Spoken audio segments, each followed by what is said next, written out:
Hello everyone, welcome back to my channel. Today I'll be explaining on a very important topic, that is biological classification. Under biological classification, part 1 I'll be doing on kingdom Monera. Let us start with the session. We have suffered from lot of bacterial diseases. But do you think all the bacteria are bad? No.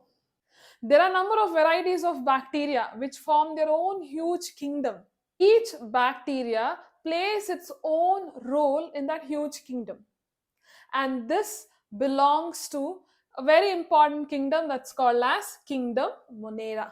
Now let us look into their characteristics and divisions in a greater detail.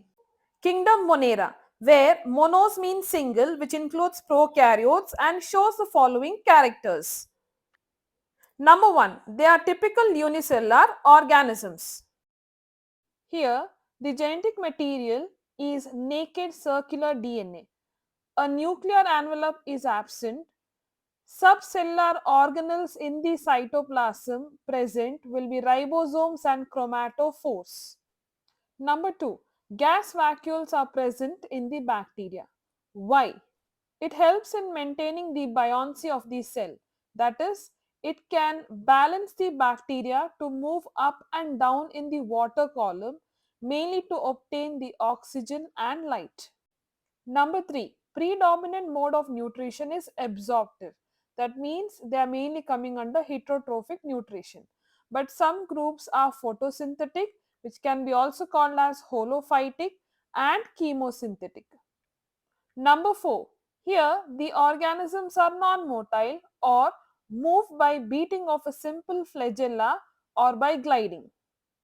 Now, let us learn about the shapes of the bacteria. Majorly, there are 4 types of bacterial shapes. So, let us learn the first one. Coccus or cocci. These are spherical or oval in shape. Example, Diplococcus pneumoniae. Number 2, bacillus or bacilli. These are rod-shaped bacteria. They may or may not have flagella. Example, E. coli. Number 3, vibrios. These bacteria are small and coma or kidney shaped like. They have flagellum at one end and are also motile. Example, Vibrio cholerae. Number 4, spirillum. They are spiral or coil, as you can see on the screen, like a corkscrew. The spiral forms are usually rigid and bear 2 or more flagella at one end or both the ends. Example, spirillum or spirochetes. Let us now study few other shapes of bacteria. Number 1, filament. Just like fungal mycelia, the body of the bacterium is filamentous and they are very minute in size. Example, Beggiotova threothrix. Second one is stalk. The body of the bacterium possesses a stalk. Example, Caulobacter. Third one, budded. The body of the bacterium is swollen at certain places. Example, Rhodomicrobium. On the screen, you can see filament shaped bacteria, stalked shaped bacteria and budded shaped bacteria. Next, very important part in kingdom Monera, that is structure of bacteria. The first part is capsule. Capsule is present outside the cell wall. As you can see, pink color, the bacterium is being surrounded, that is the capsule. Generally, the capsule is composed of polysaccharides and the nitrogenous substances like amino acids. If the capsule is present, then it is called as virulent bacteria or capsulated bacteria, and usually the capsule is found only in parasitic forms of bacteria. Next part is cell wall. Just inner to the capsule is a cell wall which is strong and rigid, and it is composed of polysaccharides, proteins and lipids. Hence it is called as peptidoglycan or murin, which you can see on the screen. We can also find D-glutamic acid and diaminopymalic acid too. Hence the cell wall of the bacteria is very strong and rigid. The next part is plasma membrane or cell membrane, which is made up of lipoprotein, that is lipid plus protein together makes lipoprotein, and it is situated just internal to the cell wall. It is thin, elastic and also differentially or selectively permeable membrane. Next part is cytoplasm. It is complex and aqueous fluid or semi-fluid ground substance which is called as matrix. It consists of vitamins, salts, enzymes, carbohydrates, soluble proteins, coenzymes, lipids, mineral and nucleic acids. The cytoplasm is granular due to the presence of a large number of 70 S type of ribosomes. The next part is nucleoid. It has other names like genopore, naked nucleus or incipient nucleus. DNA material is present, but it is double helical as well as circular. Some kind of typical protein surrounds it, but these are not histone proteins. The next part is plasmids. Many bacteria have extra chromosomal genetic elements or DNA. These elements are called as plasmids and they are small, circular, double-stranded molecules. The next part is flagella. These are fine thread-like protoplasmic appendages. They extend through the cell wall and slime layer of the flagellated bacterial cells. Their main function is to help the bacteria to swim about in the liquid medium.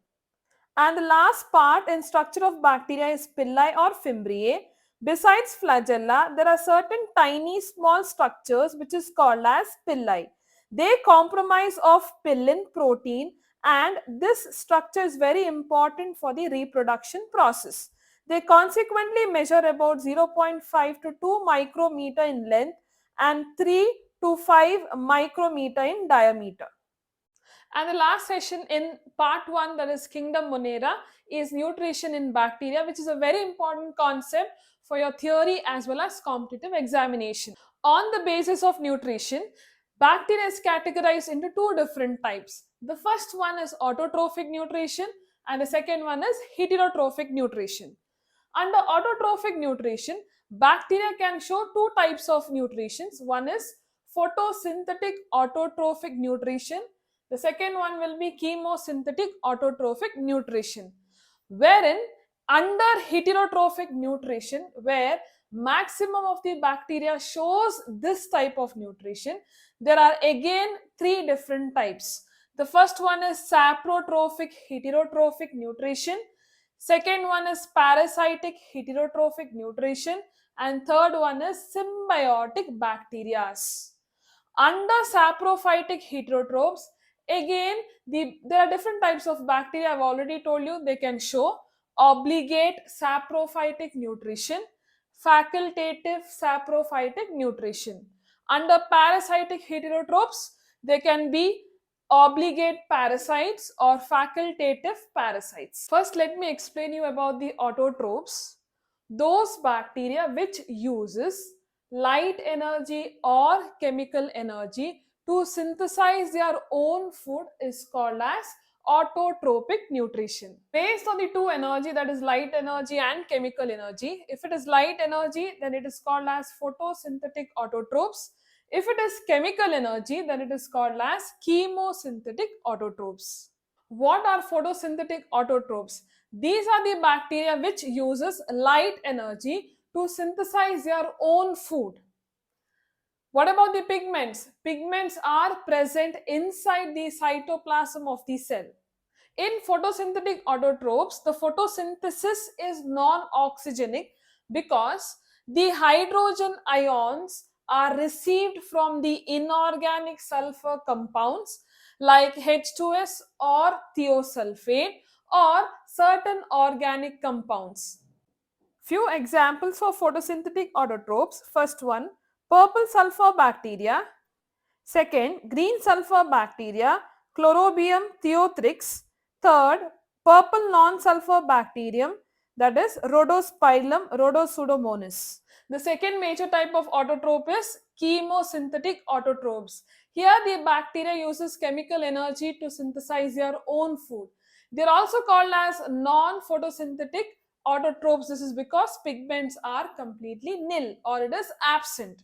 Now, they use the chemical energy how? It is mainly obtained from the oxidation of chemical compounds.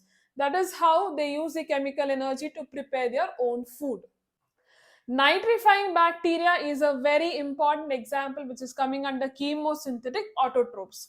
Now, what are these nitrifying bacteria? They oxidize nitrogenous compounds and obtain the chemical energy. For example, nitrite bacteria. Here, the nitrite bacteria converts ammonia into nitrite. For example, Nitrosomonas or Nitrococcus. Okay.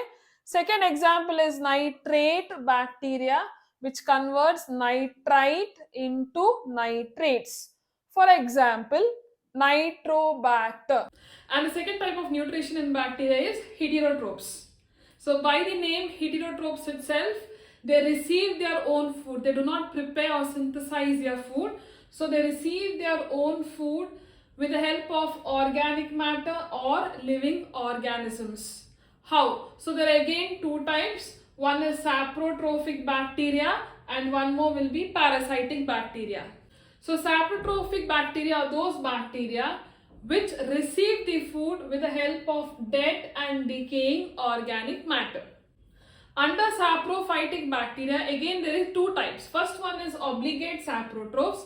These are the bacteria which receives their food only from dead organic matter. For example, Clostridium botulinum. Okay. The second one is facultative saprotrophs or parasites. Usually these bacteria are saprophytic in nature. But when there is no dead organic matter, they can become parasitic in nature. That means they start living on a host. Example, Pseudomonas. Parasitic bacteria. Now, what is a parasite? You know that parasites are those organisms which live on the host and cause certain diseases. For example, under these bacteria, the food is mainly received only from the living organisms and they are the host. They can be humans, they can be animals, or they can be plants. That is why it is called as living organisms and hosts. Under parasitic bacteria, again there is two types. First one is obligate parasites. These parasites are always parasitic in nature. That means they depend on the living organisms, that is their host, for the food. Example, Mycobacterium leprae. Second one is facultative parasites. Usually they are parasitic in nature, but if the living host is not present, they can turn into saprophytic in nature. That is, mainly they receive their food from the dead organic matter. And for example will be Mycobacterium tuberculosis. The third type under heterotrophs is symbiotic bacteria. What exactly happens here? The bacteria and the plant. What kind of plant? Leguminous plants. These both show symbiotic relationship between each other. That means the plant can give shelter and nutrition to the bacterium. The bacteria can provide certain essential nutrients where the plant needs it. That is why we call it as symbiotic relationship. Example I have given here, rhizobium. Rhizobium grows as a nodules inside the roots. Okay, it forms like a bulb structures. Now, the fluid which is present inside these nodules help the roots to go deep into the soil, absorb the nutrients or water. What is the role of the rhizobium bacteria here? It breaks down the atmospheric nitrogen into nitrogenous compounds like amino acids, salts of ammonia and etc.